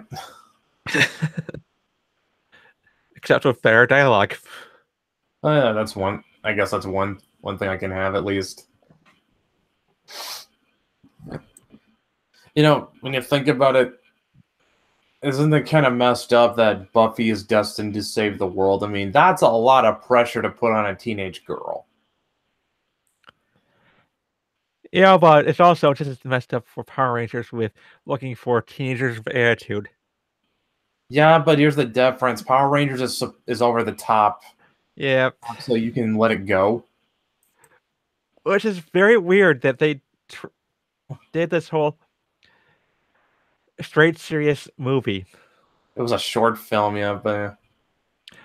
No, I mean with the reboot. Oh wait, I know what you're talking about. Yeah, the theatrical movie. I'm thinking of the really violent short film. That was messed up. Yeah. But yeah. Power Rangers is not one of those properties you can play straight. Now, like I said, now in the case of Buffy, it was actually trying to take itself seriously in places. Yep. So when you think about it, I mean, like, I have to save the world from I have to save the world from a Hellmouth and fucking vampires. Like, ton of pressure to put on a girl. Oh, definitely. Which makes it seem rather unbelievable at times. Especially when somehow Buffy sort of pulled herself together and did it. I mean, like, what's a way I can? I'm trying to think of something that's comparable. Like, at least in Peter's case, like when he was starting out, he wasn't dealing with anything beyond Manhattan or just New York in general. Like his scale was still kind of small. Yeah, mainly because it was what Stan Lee knew. Also true. Yeah. Just like it's kind of like this is just kind of pressure you just do not want to saddle kids with, that you're the promised one or something. I would probably say like Avatar at least sort of addressed why that's not a good thing. Yeah. Oh boy. Kind of. I mean, like, Yeah. Yeah. like you could tell, like, I mean, like, well, I mean, like, Aang actually had a legit response to it. Like he said, "I didn't want to be the Avatar. I didn't want this. I didn't ask for it." Which made Korra such a lame character. When she found out, it was, I'm the Avatar, deal with it. Yeah, but I'm just saying, like, Aang's reaction was much more relatable. Like, if you're his age and you find out you're this promised one of destiny, like, how are you gonna react to it? It's like, Especially when you've got the Aerono match saying that, telling you that you can't have friends. yeah, not just that. I mean, like, also, it's like, well, You it also can't. didn't help that they told him before he was old enough to. But their justification was they sort of didn't have a choice. Yeah. Fire Nation was just trying to take over the world. Yeah. Yeah. So, but yeah, I mean, like, if you got all that, if you're dealing with all that at his age and you're just thinking about the pressure, of course you're gonna run away. Oh yeah. He's a kid. That's what. Honestly, it's amazing. Buffy did not try running away from home. Like, But then again, that's also something that was brought up in Avatar where they said there was a rule that you don't tell the Avatar until he's old enough to understand. yeah, I know, and like they said, but they had a justification. Like, they kind of had to tell him, and they just didn't have a choice. Yep. But it was so, but still, I mean, like, even through all that, you still saw Aang sort of slowly grow into it. Like, he realized, okay, yeah, I'm gonna have to do this, even if I don't want to. I mean, definitely he's kind of forced to grow up before he's ready, but you definitely saw him rise to the challenge. Oh yeah, especially when he had the help of his friends. Yeah. Yeah, exactly. Like, that's like, let me put it this way: Avatar: Last Airbender actually did the whole thing. Well, yeah, I mean, like, Sauron nailed it. Aang's reaction was realistic to how a child would react to such news. Korra's reaction was if a fan of the original show found out they were the Avatar. Yep. Holy crap, does that cast Korra in a whole new light? Yep. When you realize it's written from the perspective of a fan. What makes it worse is that the creators of Avatar were the ones in charge. I mean, I get they didn't want to make the same character twice. But you got to admit that if you find out you're the Avatar, it is gonna be cool from a certain perspective, such as with Korra. I can take it as she found out before. I think she was younger than Aang when she found out. Yeah, and it wasn't before a council of elders who told her that she'd have to be immersed in studies for her childhood. And also, at least Korra was the Avatar during what was at that time a time of relative peace. Yep. So I think that she may have benefited from Aang's reform on that part.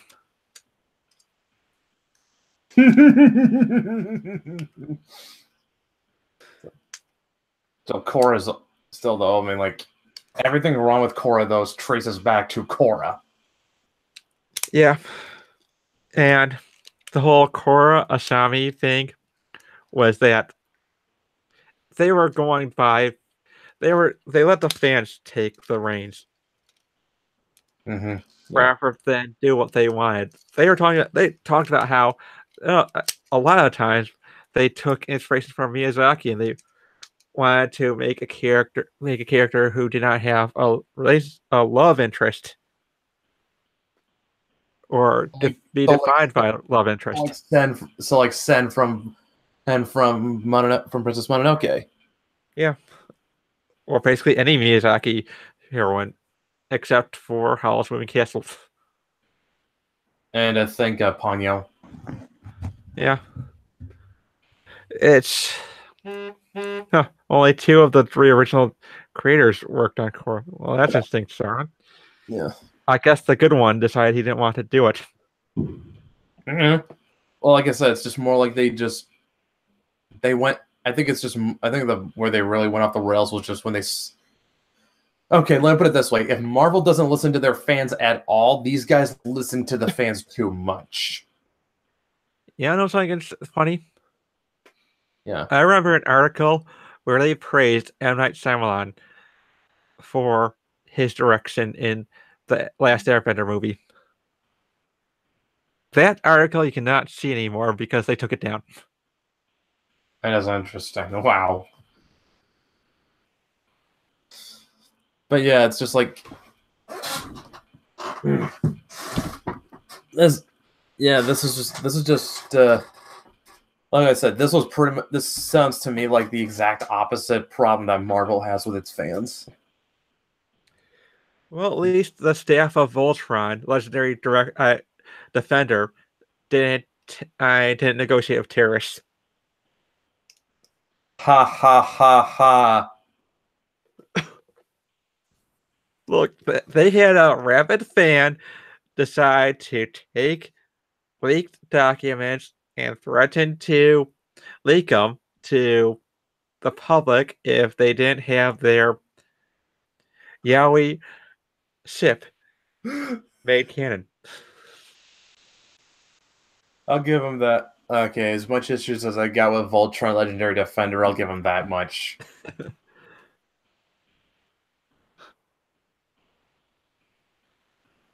Honestly, I think I stopped watching just because I thought it was getting boring. I've actually never watched it.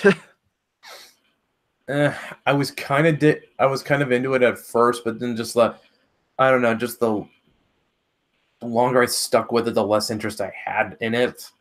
I think like right around when they introduced Prince Lotar, that was like right when it just started tuning out, and it's like, yeah, I'm done with this.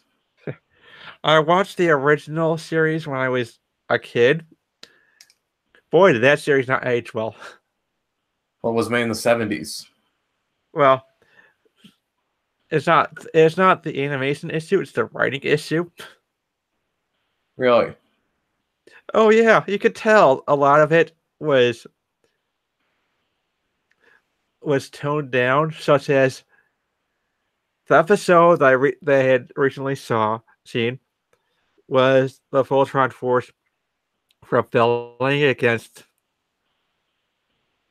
Corrin about taking Voltron over to another planet to defend it.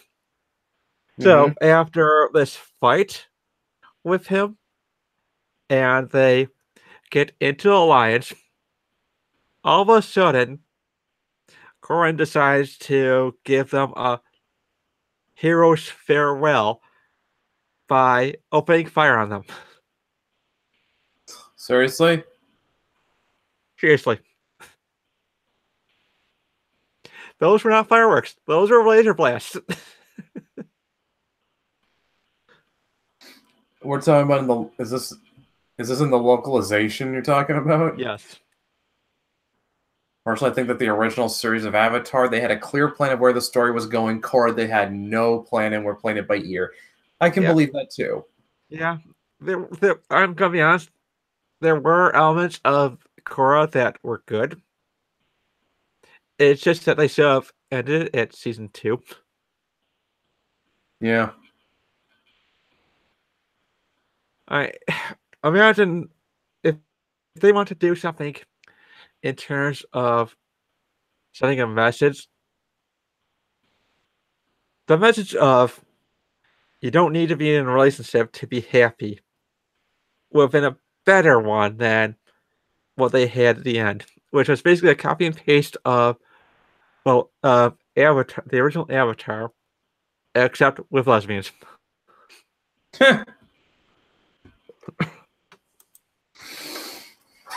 Yeah, I'm probably getting.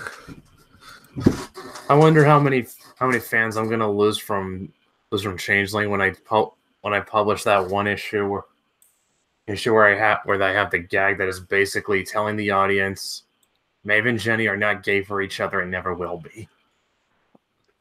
I wonder how they're gonna take it.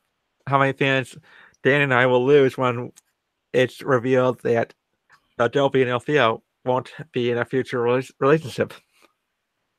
Well, to hear Dan tell it, no one in their right mind should want to get in a relationship with Adobe. Yeah, I can see that. Yeah. But then again, she's a very broken character. Oh yeah.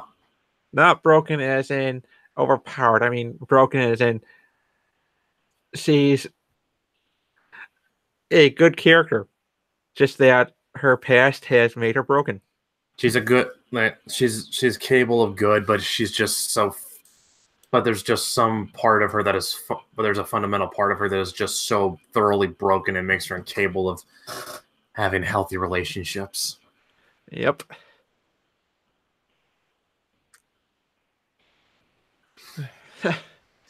Although, I've been reading Brandon Sanderson's Stormlight Archives. Mm-hmm.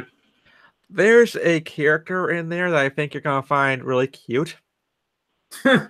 It's a character named Syl, and she's a spirit that has attached herself to one of the POV characters, Kaladin. And basically, the character himself with Kaladin is that he starts off in his first chapter as this very gifted commander at a young age. And then in the next chapter, in the present time, he's been made a slave. And he's fallen down a dark path. But he has to has to raise himself above. And Syl has been following him. She doesn't know why. And at the very beginning, she doesn't even know who she is. So she's got a very childlike innocence to her. Uh-huh. To the point where she thought that a poisonous leaf would make him happy, because he had contemplated using a poisonous leaf for just in case everything all goes wrong. So either as a poison for himself or a poison for the guy who's enslaved him.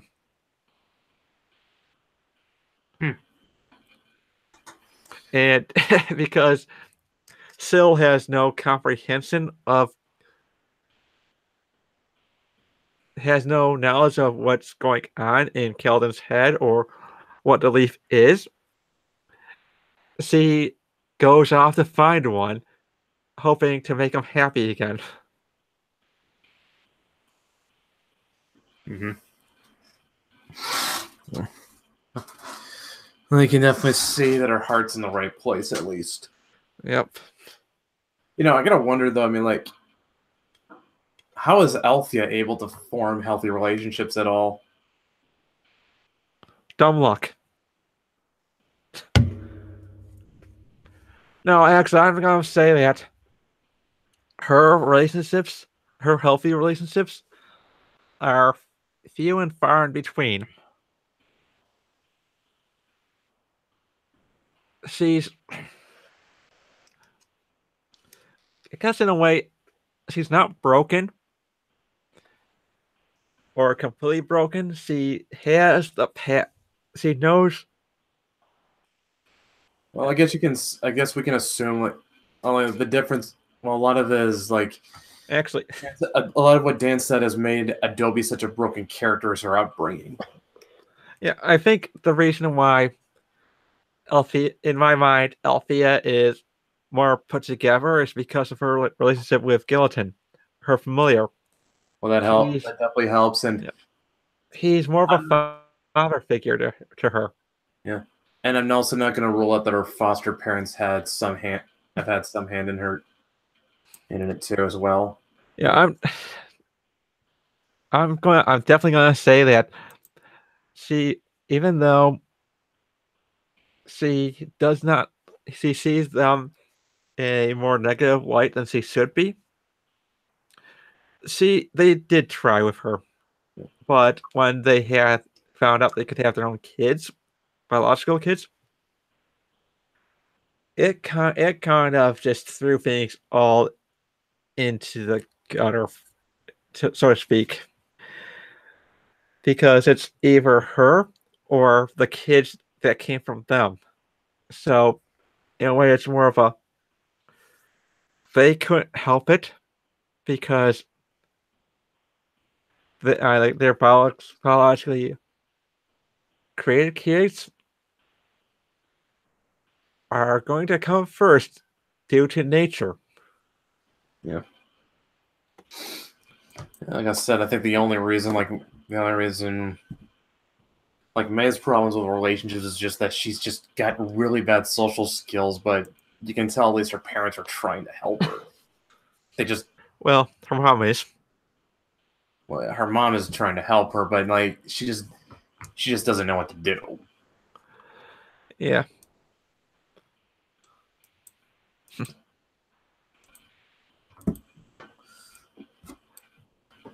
That's and we got about 6 more minutes till it's midnight on my side.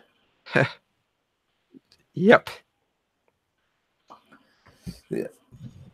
Now that I think about it, when you sort of bring up like nature and nurture, it's like I think it now sort of kind of casts like Regina's love life in a whole new perspective too. So in a way, you could probably try using that as a way to try to help her.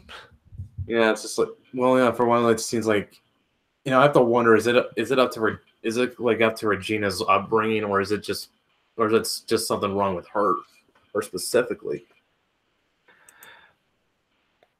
I think post Marines, it's probably the PTSD. Yeah, now that I think about it, I can remember Brian tweeting out one time that when you're struggling with PTSD, you're not a likable person.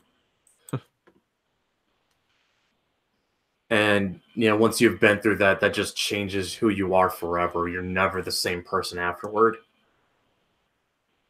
Yeah, I can definitely see that. And in a way, it also explains how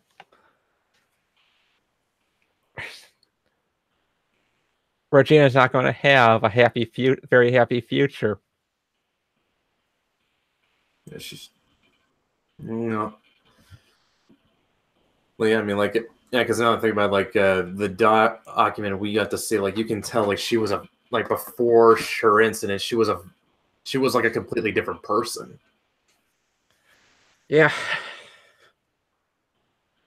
This has changed her so dramatically. She's just, and it's just like she can't go back to being that person ever again. She's never gonna be that. She's never gonna be that Regina again. Like that part of her life is over. It's quite sad too. Yeah, that's kind of what. Yeah, I mean, like. Well, yeah, I mean that's just kind of what happens when you've lived through war. I mean, like, and you've actually seen people that you bonded with, and I mean to hear Brian tell like when you've been through that with other people, these people are like closer to you than family. Yeah, it like I've never been to war, and I can already tell you once you've lived through it, it just changes you for good. Yeah, you know, something about my grandfather on my dad's side. Yeah. He was part of the South Vietnamese army. Yeah. He was a major, and one of the things that really made things difficult for him for surviving the war was that when Saigon fell, they had ran out of bullets and had people, all kinds of people deserting. And my grandmother pleaded with him to go with them to and leave Vietnam because she realized that without him there'd be no there'd be nothing nobody to support their family and they might as well just stay there and die. So he made that choice to abandon his men to save his family. And it's something he was never willing to able to live down. In fact, I was told that because he was part of an allied military, he was eligible for a military funeral, which he turned down because of his shame. He didn't think he deserved it. Nope.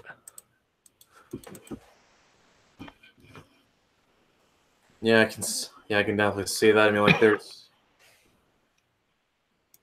Yeah. And like I've got friends who are vets. My uncle was a Marine back in Desert Storm, and like, but I don't know. I know a lot of these people. I didn't really know them until I didn't know them before they left, so I can't comment on what they were like. And I barely knew my uncle.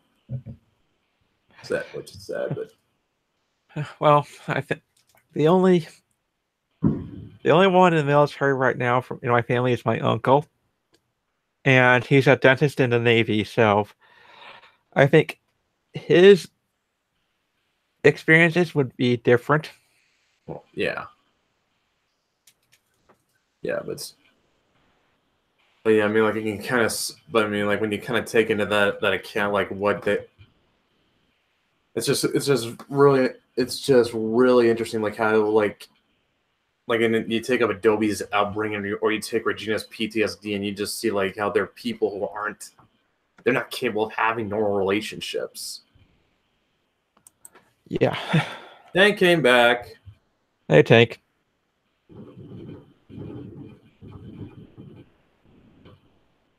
I'm talking about Regina. And now it sounds talking about Regina. And now it sounds like there's a battle going on outside my house, even though I know it's just fireworks. So everybody decided to give you a 21 gun salute with fireworks. Yeah, pretty much. If you can hear that, that is the chemical plant close to us testing their siren. Oh, I can definitely hear that, and it's annoying. Every Tuesday. Joy. I'm amazed. Okay, I'm amazed the fireworks outside my house don't bother you guys as much. I can't hear it. Yeah, same. And it is now officially midnight in Washington. Happy New Year. Happy New Year, Brett. And the slipbook of the year award goes to you immediately. Yeah. The alarm is a warning for the new year coming in. It's going to be annoying. Yeah, not so much. I think this is going to be a good year, provided we keep our heads on our shoulders and don't let the drama and shit bother us too much. Just focus on finishing the books, and like I think I'm gonna be dialing back my activity on Twitter for a while. I'll have to focus on getting more stuff done with my werewolf videos, which those things were. I think how long ago was it? The last time I did one? Look. Pretty much. I need to make sure I got this right.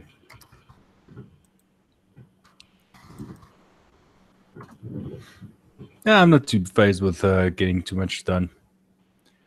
Yeah, it's literally just reading through everything, adding detail, and then obviously with feedback I'm getting, making edits based on that. Good. Hold up. Pulling it up right now. Okay, last one I did was it's the Red Towns video. Holy shit, I uploaded that one in July. Ooh, you need to get cracking then. Yeah. Man, I spent wow, I thought it was a lot. I thought it was well, I did upload that Shadow Lords trailer, but I'm not counting that. Wow. Yeah. That was like almost 6 months ago. Damn. Yeah, I really do need to get back on that. I mean, yeah, I built up enough of a following with the following on Twitter for the comic and just I don't really need it. I don't really need to do anything else with it. Just just keep people updated every now and again and just get more artwork done. Oh yeah. Should post more. I'm in a good, I'm in a good spot where I can use Twitter a lot less frequently and focus more on my werewolf videos. And one of the guys in my group offered to edit, so that takes a lot the more time consuming work off my back. So this will work out. Oh yeah. Let me rather put it this way: rather take a break from Twitter and just get rid of all the excess baggage and then come back. I mean,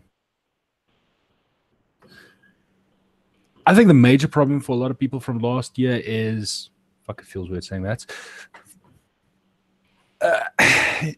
Everybody had issues, a lot of unresolved grievances, as it were.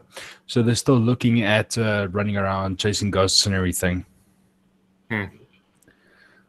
So I think if some people start taking a break, they'll start focusing on their main opponents again, so they can own the other side. Yeah. Yep.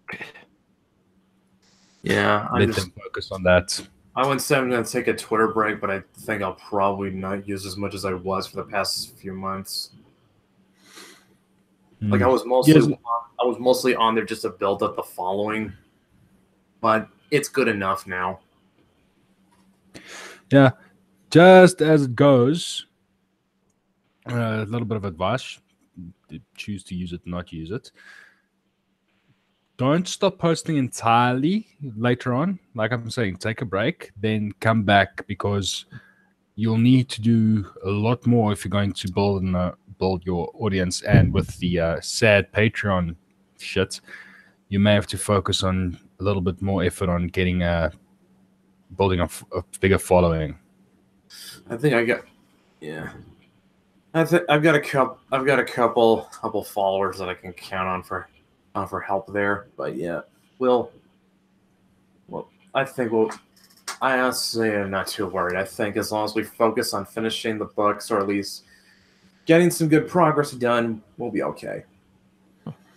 Well, as long as you can show progress. But the whole thing is, the big reason, and I know it's taken a lot out of him, but the big reason Brian has managed to do as well as he has, even though it's not a major success in terms of shipping massive quantities, but for an indie book started by two drunk guys, I think it's done amazingly well. But the whole thing there is he put a lot of time and effort and a lot of time in on Twitter. And I think that's partially what drained him so much, took the fun out of it. All the politics and shit notwithstanding. Oh yeah, I mean, he did a lot for making a more productive indie community.